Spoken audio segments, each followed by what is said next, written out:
À moins d'une année de l'élection présidentielle de 2019, le Sénégal replonge dans l'ambiance de la contestation préélectorale. Pour réclamer la démission du ministre de l'Intérieur Aly Ngouille Ndiaye, l'initiative pour des élections démocratiques avait prévu de tenir un sitting au centre-ville de Dakar ce vendredi 9 mars. Interdit par le préfet, l'opposition a voulu braver la décision pour tenir son rassemblement. À l'arrivée, les députés Mamadou Diop Decroix et Mary Teuw Ndiaye et d'autres responsables comme Oumar Sarr du PDS ont été arrêtés par la police puis remis en liberté dans la soirée.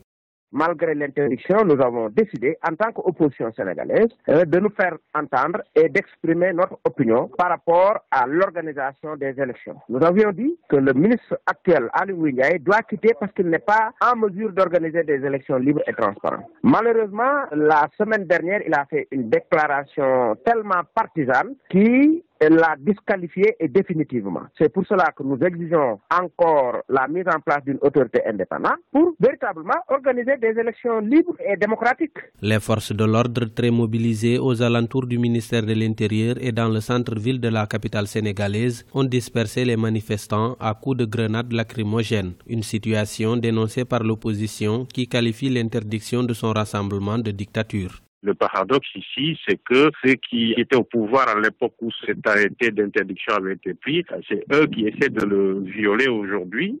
En tout cas, ils sont parmi ceux qui ont essayé. Et ceux qui continuent d'appliquer cet arrêté, ce sont eux qui le dénonçaient. Mais je pense que l'un dans l'autre, la tension va monter parce que c'est de bonne guerre. Je pense que l'opposition essaie d'avoir un bras de fer ou un rapport de force avec le pouvoir. Au mois de février, des experts électoraux internationaux commis par le gouvernement sénégalais ont conclu dans leurs travaux d'audit du fichier électoral une fiabilité de 98%. L'organisation de l'élection présidentielle est prévue le 24 février 2019. Le président Macky Sall est à la recherche d'un second mandat. Certains observateurs prédisent déjà plusieurs candidatures dans les rangs de l'opposition.